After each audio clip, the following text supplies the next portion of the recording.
Eddogo lisusse bano nno baagala kuba nti nate banzita bannemese ofiisi ya obwa sipiika bwa paalamenti. Ani ebyo abyogedde ye Oboth Obo, sipiika wa paalamenti ya Uganda. Ono nno munnange avuddeyo n'alyoka agamba nti ebintu si byakusaaga, baagala kubeera nga bamutta.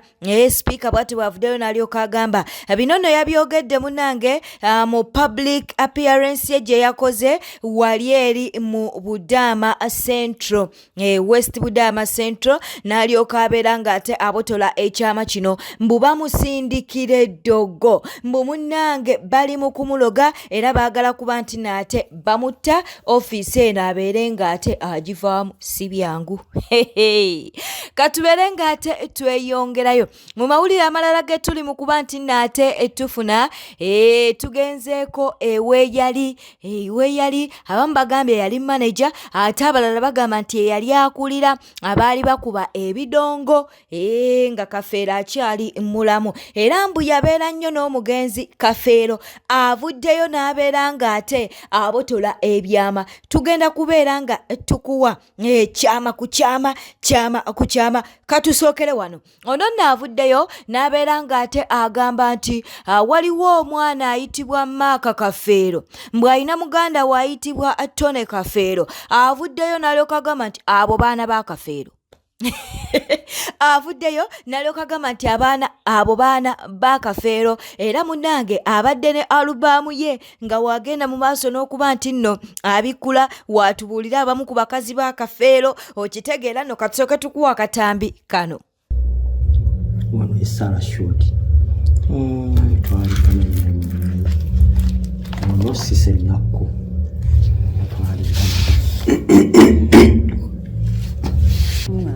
Omukyala yali muganzi wa Kafeero kuba abali bonna abamu beyita bakyala naye abasinga obungi baali baganzi be.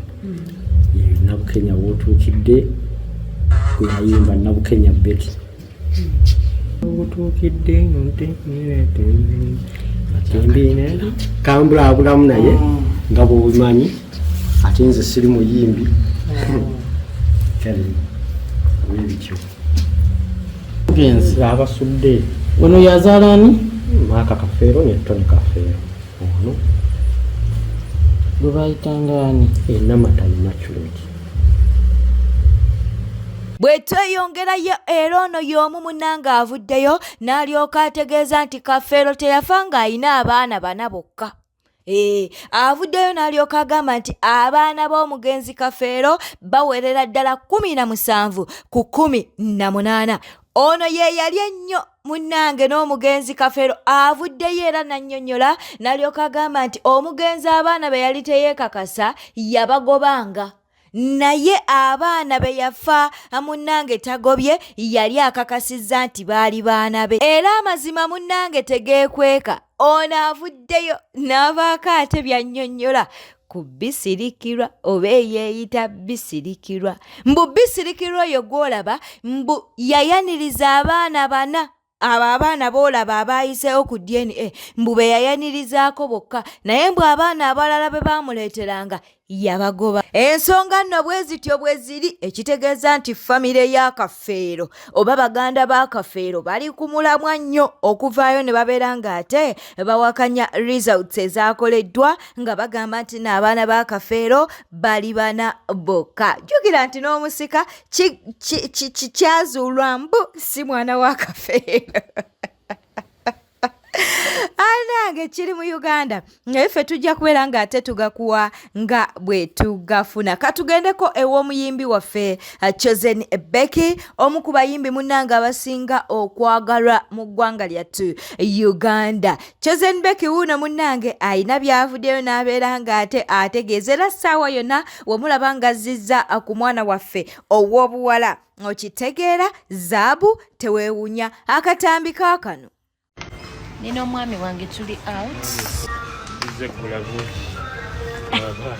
boji bw'abaana bannange bamuzaala mazima mugenda mu supermarket gula buugi bw'abaana ebibadde nsaba zaabu tumuzeeko Chigana, ready. Oli ready? Ever ready. Oh. Why not? Church Baba Zabu anytime. Church taliyo. Eh? Church taliyo. Byonna weebiri zazze. Oh my words. Amata. Kiriza tubeere ng'ate tubuuzaako ku bantu bano wammanga tutandise naani tutandise ne Najjuuko Fatuma weebale kuba nti naate oli ku mukutu Sauda Nantanda weebale kuba nti naate oli ku mukutu twagala okubeera nga tubuuzaako ku Nassonko Zainab weebale kuba nti naate kwoli Babura na Mwebya twagala okubeera ng'ate tukutumirako Roslyn Nakavuma weebale kuba nti oli ku mukutu Charles Kagudde ogamba otya Nakabonge Evelyn oli otya mukwano Sarah Mbabazi naawe tukutumiddeko Spino naawe tukutumiddeko famire oba abamu ku baana abaagaaniddwa oba abaagambiddwa nti no si baana ba Kafeero bakyaziddwa munange ku kibooziboozi kya Bruno K era katubeere nga tukuwa ebimu ku ebyo ebyavuddeyo. Sigenda kwerabira ekikazi mukulu wange kye yaganzaako emyaka 4 ekisinze okwawula famire ya mukulu wange olw'ebyenfuna kati kiri mu muswaza kyasooka gamba nti Kafeero yanali sobola muzaalamu yalina losipaamu kati juzi kyagambye nagaana omuzaalira mbu yali alwadde bulwadde bwa siriimu. Uncle Bruno K ku bakazi mukulu wange be yayagala be bamaama b'abaana abo babuuze waliwo awo omulwadde taata babuuziza ekibuuzo muddemu oba abo bonna abamaama waabwe bwe bali waliwo ali ku ddagala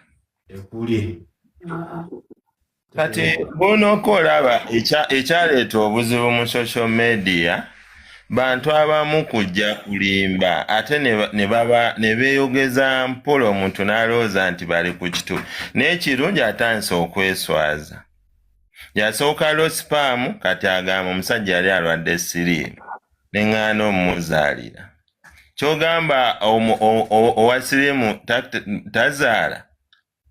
Waliwo omunnamawulire yaŋŋaanye okubayita abaana ba Kafeero yampoonize bannamawulire bammwe mubamanyi wakati nzinze ani agamba abaana bano si baana ba Kafeero sirinaako maanyi naye waliwo omunnamawulire yagambye tobayita abaana ba Kafeero bannamawulire b'e Uganda bane sometimes mukakkaneeko amaanyi balina mangi mukakkaneeko Africa tonafeeyo y'abannamawulire abali fani mu ndowooza like okay yes we understand and sometimes waliwo issues eziba sensitive nga zirimu n'abaana abato muli bazadde kati gwe oyogera bw'otyo okakkana yes do your submission but do not do it with emotions ekyo ne bw'okijjawo nti abaana golowooza si ba Kafeero taata waabwe y'ono muganda we shegi uyo yagamba abaana bakyali babe kale bannamawulire oba kati kye baba bakola bagambe Nantongo ne Mugerwa nange mbu naffe batugobye ku kika. Yes, waliwo omukyala atandika emitwalo 10 ndowooza yoli avaako paalo. Thank you so much. Era mu abaana ba Kafeero mugende mukole eby'okuddaawo okusabiriza abantu mwakitegera Kafeero si abazaala mugende mukole ne Bruno K era naye anoonya ssente mwena era mwetaaga kusondera kati emiliyoni 2 ezo yazibawadde mwazibaze bulungi nga ziwera ndesa bintu ebyo bya simpase nange tusonde sibaya tusonde teri agenda basondera abantu nabo balina ebizibu nze sina gwenja kusondera bwe mama ategera nti Kafeero si abazaala era nga bwe babaleeta we muba mugenda. You have now got to know Kafeero is not your father. You live the way you came. The same to your simpase one. Nga bwe mukitegedde nti si abazaala it's not late. Abantu bafiro bazadde babwe taata ne maama ne babeerawo I'm not a hypocrite. Sina gwenja kusondera. Nze page yange teriko bya kusonda. Wano si sympathy. Mutsonde ni kate milioni 2 Bruno Keze yasonze. Yaziba wadde. Era mugenda kwevuma wano. Wane Bruno Kene ero agitagwa mevuyo just sent. Banange. Kate era ina abaana abalala balese. Nedda Bruno Ke. Gwe twasonde damala. Bruno. Don't turn it to be a user content. Katera Bruno Kera atadde abalala mbu twasonde domu yawedde. Hanange. Tunabera ku family ya Kafeero tetulina birala byakola. Naffe ffennyini twetaaga buyambi. Ngo basondere milioni 2 gwe Bruno Ke tozeetaaga. Sente ezo zannumye. Nangira waliwo omwana wa Kafeero yankubidde. Hey Junior, mbadde njanzije ku live yo otusondere mukwano nja kulya sente zo. Nze nina ebizibu ebimala. Sagala tetudaawo. Junior yali obusente embulya. Nango taata wange yafa. Ngana muwamma we yafa. Obusente obwo bwannumye. Bruno Ke tuyambe gwe twasondeddeko amala. Tukifula kya buli lunaku. Kati nkulabye otimbye abaana abalala. Banonye ba kitaabwe. Babadde ewa Kafeero nga tebabazaalangayo. Ne bambi oliye mu mutwale ono ow'obulevu. Ono omutoolo. Ono gwe bazaale 40 poto. Ye kale yafaanana mu Kafeero. Naye abasigadde siraba we mufaananira Kafeero. Okujjako yo gwe basondedde afaanana Guluneedi. Oli afaanana Sizabbafana. Nge sarabyemu na mwana afaanana Kafeero. Noonya omwana afaanana Kafeero akyambuzi. N'abayita DNA bennyini nabo tebamufaanana. Bannange. N'abaana bennyini betwatwala abayita DNA nabo tekuli afaanana Kafeero. Omu afaanana Godfather, omulala afaanana Lamawanda, omulala afaanana Sefuku. Kubayita DNA. Calvin Kayanja wuno avuddeyo n'abotola ebyama agambye nti Bobi Wine kino kinene omugambo gwamutemyeko munene katubere nga tukuwa buwi katambike. Musajja wa mwana onyampapula kamera zange zamuguddeko mu kampu yadda ku bya Juli Muteesaasira ne bannange bulaaye enkuba naye nga ki ekikutuusa ku kino omusajja yali obulungi eyali omugagga mu nsi Uganda olina beach amaka amalungi apartments n'ebyobugagga naye obutasirisa mu mwakulumbaga abakulu n'okwagala okuvoola abantu osula mu kampu ngambwa. Lwaki otuuka ku kino kadingo? Lwaki teweetondera jeno noddeeka ne tujooga? Ne tudda ebusaabala ne tulya ebyennyanja byaffe nga bwe twalinga. Kiki ekyakutuukako otuuke ku kino? Abaana embikula gye babikubikkulamu omwana yannyumiriza sitoole n'aŋŋamba nti bana empulira n'amaziga gampiseemu. Naye nga ge gaffe Bulaaya awo mukulu anoonya mpapula. Wano ne wali interview akola eno akola eri anti olina okulagamu ku bazungu sitayiro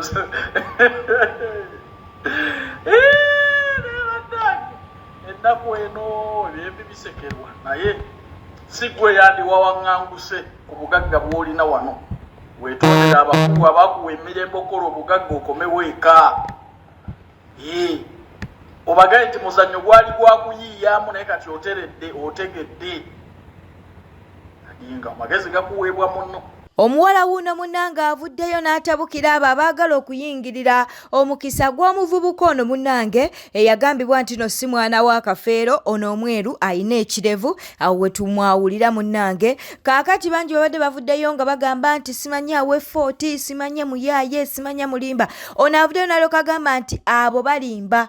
embwa abo balimba baagala kubeera nti naate balemesa omuvubuka ono okuba nti no bambi ayambibwa n'okufuna ekika nabyo biibino mwe baana mwe mbabuulire taginga vidiyo eno etuuka ewa Bulunoke bana enkozi okunoonyereza ono omuvubuka bambi famire ye teriiyo ono omuvubuka waliwo famire yabadde evuddeyo neewozambu mwana waabwe biki bantu bange famire ye teriiyo waliwo ali wakati w'okuyamba omuvubuka ono tambuza vidiyo eno etuuka ewa Bulunoke tukwegayiridde tukusaba ono omuvubuka ayise mu kuvumibwa mu kunyoomebwa mu kujeregebwa kulw'okuba alabikanga abatamiivu alabikanga omuntu anywa omwenge naye bantu bange kambabuulire musobola okikkiriza nti omuvubuka ono tusobola omulongoosa ffe wana abantu ne tumulongoosa n'ava mu mbeera gy'atunulamu oba n'ava mu mbeera embi gy'alimu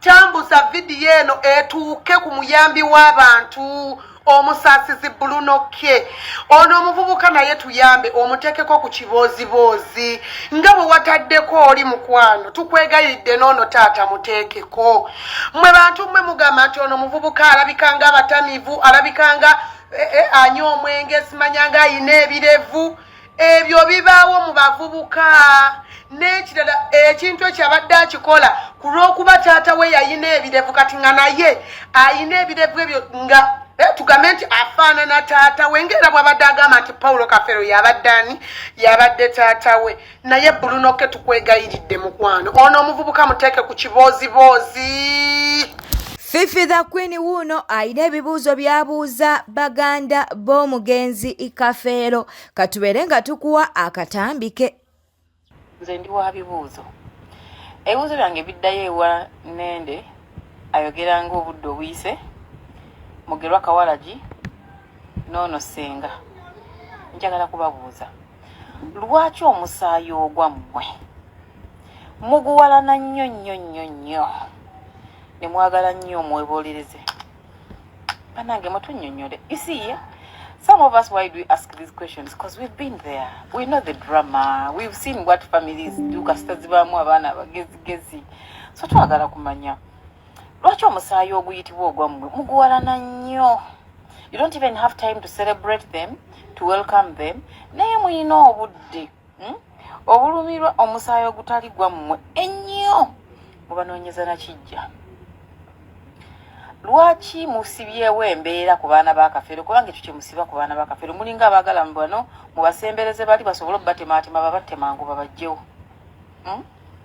abo abaana si mmwe bw'abazaala buli mwana alina maama we alina ekika gye baamuzaala bagende babuuze bannyaabwe ne bakojja baabwe gye baabazaala we have seen women ababadde mu bufumbo nga bazadde abaana mu basajja abalala and their kids have never claimed ebyobugagga bya family eyo oba have never claimed okubeera bapaati ba family eyo gye bagenda bakadde baabwe gye baabati bazadde baabwe gye baafumbirwa gye baawasa oluvannyuma lwaki mmwe basajja mmwe ne mukazi gwe family ya Kafeero mugifuukira ekizibu okutuuka ku eno point mulinga abagamba nti mwali mwayagala dda n'omulambo gwa Kafeero gusimulwe guve Masaba ave Masaba like agwerewo ddala bukunja amusiibule because this is what you people do mulinga abagamba nti kati bakwano ba Kafeero mwabaddala abamanya abaana ba Kafeero nammwe muveeyo mulwanirire abaana ba Kafeero muziikulewo wano Kafeero mumutwale mu muziika ewalala n'abaana babeereyo ewalala naffe tusigaze bano betuyita abeeboolereze lwaki mubafunira ekijja banange sinza omuyeka akibuuza n'abantu abala bakibuuza lwaki mubafunira ekijja ng'ekya Nende weekiri ekyajjajja waabwe kitaawe wabanne kitaawe Nende ono waali nanganga gye baamuziika gye yateeka ne senga wa Kafeero gwe yali azise kutaka Kafeero waali n'amuziikula n'amuteekayo lwaki si gye mubatwala kuba kati mwe bakulu b'ekika abaliyo mwe bakulu kulw'okuba mulumirirwa nnyo bano abaana mbu omusajja tafukamira ofukamidde watusanze tulaba Nende watusanze tulaba mukwano omusajja tafukamira ofukamidde tukubuulire gy'ofukamirira ani agamba omusajja tafukamira wabijjawa saba ofukamidde mbu abaana bootazaala babafunire ettaka we banaabaziika bagende mu limbo baba tebalina gye babaziika limbo gavumenti tegubangayo omuntu muleme kuleeta ntalo okulwanagana wakati w'abaana abatuufu abakafeero n'abaana batali bakafeero bataazaala. Senga yagambye abaana mwabawulidde batugobye emirambo senga nga tonnayogera ku bigambo bibi baganda baabo nnende n'oli wawalagika mugerwa bye baalamiriza abaana bakafeero abaddala bonga ebigambo bwe bagambye tebyakulumye wabula olumu ekigambo omwana kiyagambye mbu mujje omulambo kukijja something you could understand gwe ng'omuntu omukulu nti abaana babadde frustrated babadde passing through a lot to the point nti yayogedde ekyo mubatulugunyiza nnyo abamu naffe baali batulugunyizaako n'ebijja ne tubisakamu layini wakati. Yes, omuntu bw'omunyigiriza ennyo yeekyawa kati gwe tolumwa bigambo baganda bo bye bafubutuse nga bavuma abaana b'omuntu gw'ogamba nti ddala muganda wo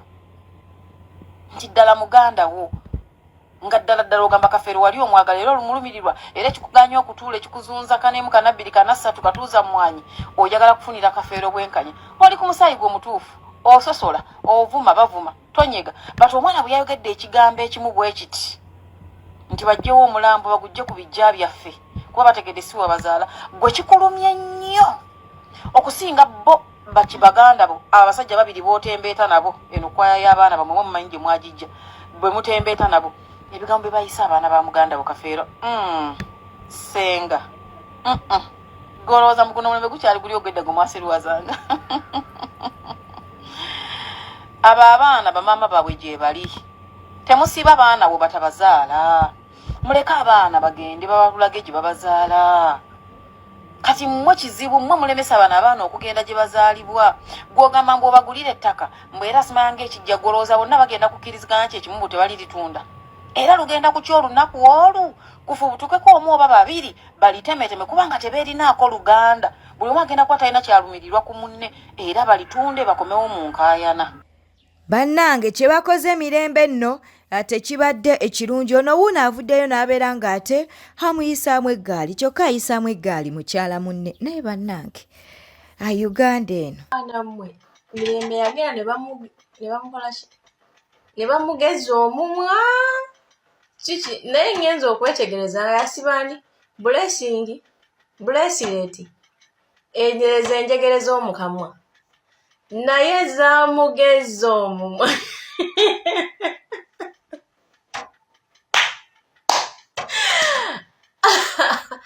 zamugeza omumwa nati ngenza okulaba omumwa munene nnyo neŋŋamba kiki ngenza okulaba ndaba blessing simanyi blessireti simanyi biki ezo sengenge w'omumanyi kati kirabika sengenge oli akosa ekibuno n'emimwa kati gye gizimba bulijjo manyi yagala namukola bibyero y'emimwa bwetyo ettambudde obadde mulabi mulungi wabale kwekumira ku Newspark channel kankusobere ng'osubscribinga olikinga n'okuleka obubaka bwawo mu comment section beera bulungi weeraba.